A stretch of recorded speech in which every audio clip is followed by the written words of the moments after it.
So far in this toolkit of developing a research project, we have looked at how to develop research questions, conducting literature reviews, designing a research project and the different types of designs that can be used, approaches to research, so undertaking primary or using secondary research, and look at the different types of methods that can be used to conduct research, quantitative, qualitative or mixed methods. One issue that has been raised throughout this is the one of resources. This slide series is going to examine resources and time management issues within research. All research requires resourcing. Resources act as one of the primary practical issues about a research practice. How much you have, how many people you have to do it, will often be a considerable factor in the choice of research design and methods used. What do we actually mean by a resource? We usually think of resources in terms of labour, materials and time, and we're going to talk about each one of these in turn. The cost of labour is the biggest cost within a research project, and these are not just the costs of people doing the research, so for example the people that are doing the interviewing. There needs to be someone or a number of people to develop the research plan, and certainly somebody to coordinate its delivery. The research team, or the people actually doing the research project, may well consist of both on-the-ground interviewers and researchers to deal with and analyse the information they collect. On a smaller research project, they're often one of the same people. It is general practice to have somebody within a clerical position to deal with all of the administration and paperwork that comes with running a research project. The second cost that we have is materials. This varies by research project, and different projects are more material heavy than others. Typical materials are items such as computers, specialist software, stationery, printing costs of reports, room hire requirements, for example to interview people within a particular community and so on. The travel and subsistence of the research team, so getting around to complete the research, and any other sundries. It is important to cost for everything. Undercosting for something like travel in a large-scale research project that involves doing the research within, say, a number of dispersed locations can be a real problem. Whilst in many cases we know the cost of something, in some cases we may not know the cost, or indeed exactly how much something will need, so we often need to make a best guess. Time is the third thing we think of when we think of resourcing, and time is most definitely a finite resource. Projects have to start and complete on time with the resources available. Calculating how long something is going to take is an essential skill in developing a good research plan. Once this plan has been agreed between the research team and the people funding the work, there's often little space to manoeuvre. Commercially, of course, time and managing that time becomes ever more important as researchers will need to move on to another research project and will be timetabled to do so. So projects really need to start and finish according to the research plan. It is of course possible to buy extra time through, say, using more of other resources, i.e. through paying for more labour. So 2 people collecting the data should cut the time in half. However, sometimes time cannot be compressed by increasing resources. All research is resource competitive. So having thought about all that, the question is how we go about costing a research project. To do this we need to think about a number of things. Firstly, we need to think about the research period, so we need to think about how long we have to complete the research. Is this time frame open-ended, or is there a deadline, either your own or one that is prescribed by the person asking for the research to be done? Usually it is the case that there is some form of deadline, whether it's a commercial research project or whether it's your own dissertation, there is always some form of deadline. Secondly, what is the budget, and what has been set, and what is it? Given the time and budget available, what does this mean for the research design? What is open to being done? Whilst it may be ideal to do, say for example, a 3-year longitudinal study, the budget and time available may constrict this to a much simpler cross-sectional design delivered over 6 weeks. What do the time and budget allocations mean for methods? Is there space to do a focus group, or is it better to do structured interviewing? The phases of research design, preparation and its execution need to be timetabled to ensure that the planned research is achievable. This timetable then gives us a basic plan of where the costs are. So here's an example of a research project. It is an evaluation of a work programme to support people who have been out of work for a long period of time back into work. The research period and budget of the evaluation have been given, and the work is to be carried out between August 2010 and May 2011, as this is when the programme runs to and from. During this period, an interim and final evaluation is wanted. The budget available for it is £25,000, and with these resource factors in mind, the next stage is to make decisions about the design and methods for ensuring that they fit within the prescribed timeframe and budget. So the first stage of the process is to develop a research design and then the methods to carry out the research in accordance with the research specification.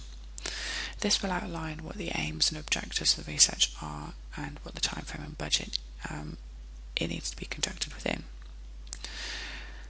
There has been a specification for an interim and a final evaluation, so these can usefully be used to divide the work into two phases or stages. So we have phase 1, which is the interim evaluation phase. This is shorter and with less resource used, as the aim of the work is to provide an indicator of how the programme is progressing. The final evaluation phase is where more resources are used. So the first stage of the process is to sketch out a plan of work to complete according to the aims of the research and the resources available, the activities that are going to take place within those two phases. Here we look at potential research designs and methods for collecting the data. Once we have decided those, we then break the work down into definable tasks. This helps us to create a timetable and to make the basis for calculating costs. So here you can see phase 1, we're going to have an interim evaluation. To do this, we have a number of different tasks. The first one is that we need to meet with the people who want the research done to agree what the evaluation requirements are. We then need to develop a framework, an evaluation framework, so that's basically a plan that's agreed between the two parties. We're then looking at doing desk research and a programme review. Task 4 is about analysing the monitoring data, so analysing the data that the programme is collecting to monitor the people that have gone through it. We're then going to do some work with the people that have been involved in funding the project, and then we're going to then produce a report, and then you can see the activities that are going to go on in phase 2. Now, this is how a timetable of those phases and the tasks that are involved would actually look like. Here we are estimating how much time, given the research team we've assembled, each task will take. So we can see that we are actually going to run phase 1 across August and September, and the first 3 tasks are going to take place in August. The 4th and 5th tasks are going to take place across August and September, as they're longer term things, so it's about analysing data and doing partner interviews. And then the final task of reporting is going to happen towards the end of that phase, so towards the end of September. And then you can see a similar thing for the final evaluation. What you'll notice is obviously you can see that the resource intensity is different. So phase 1 runs across a couple of months, and phase 2 actually runs across 5 months. Given that timetable that we've developed, we can now turn that into costs. You will see that the columns denote the members of the research team, so project director, project manager and 2 researchers, and the rows are the tasks, and you can see that they're the same as the timetable, and we then put an allocation of how many days the research team members will be spending on each of these tasks. It is then multiplied by the day rate. It is usual for bulk interviewing for these kind of things to be combined together. So if you have a look in the second researcher column, you can see that there's a survey, and it's going to take 5 researcher days to do that. It's not necessarily that there's only going to be one person doing the surveying. It's estimated that it will take about 5 days to be completed by researchers costed at a particular day rate. So it's going to take 5 days to do it. You may actually split that by conducting that with 3 researchers instead. So you've got your tasks going across in rows, you've got your project team going across in the columns, and the final column you'll see the total number of days.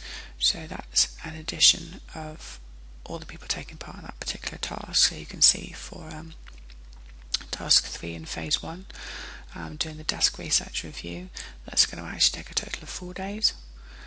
And all that is summed down at the bottom, so you can see exactly how many days each person is going to be spending on the project, and how many days in total, and how many days in total for each task and overall. You can then see what the cost is for each person within the project and what the cost is overall.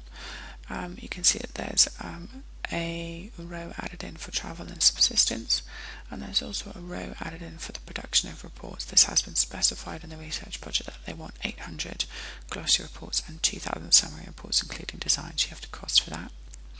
You'll then notice that there is a total cost that excludes VAT and a total cost that includes VAT. So taking those principles, let's use a worked example. So let's work an example and see what it looks like. So the example here is a market research company has been hired to investigate the following. A bus company is thinking of buying 10 new dual entrance buses for use on its busiest routes. It has hired 1 demonstrator bus to see if this will speed up the loading and unloading and increase passenger satisfaction. With this worked example, we have been given 2 pieces of information. Okay, we know that the study period is going to be 1 month, and we know that the budget for this piece of research is a maximum of £8,000. So we need to think about design methods, timetable and costs for that. Now, a possible solution to that, okay, is that we may choose a quasi-experimental design. We may use a couple of different methods. We may use first being, so quasi-experimental design, that is basically running the research with the old bus system and running the research with the new bus system, and comparing the results from the old buses and the demonstrator new bus. And the methods that we might use might be an observation, so observing the timings of the loading and unloading on the single and on the dual entrance buses on exactly the same routes, and then doing a comparative passenger satisfaction survey. Now, in terms of cost, this may be a possible solution. Okay, so we have broken down the research into its component tasks. The first one is about meeting with the bus company. The second one is actually developing your research tools, so developing your passenger survey and developing your observational guide and your collection methods. The third task is actually going and doing your field work, okay, so doing your observations. Fourth task is actually doing your field work in terms of your survey. The fifth is bringing all the information together and analysing it.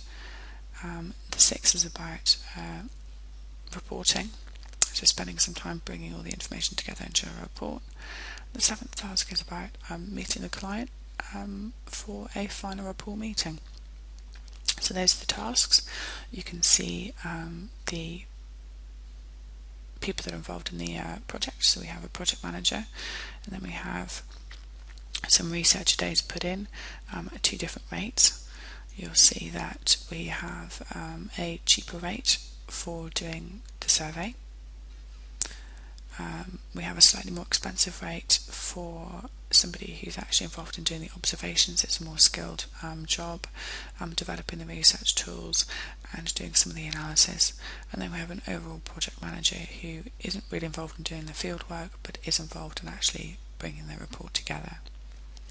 And you'll see once you've then taken into account travel and expenses, the production of the report, we have a figure that excludes VAT and a figure that includes VAT. So that is a worked example of how you go about putting together your resource and costing for a research project.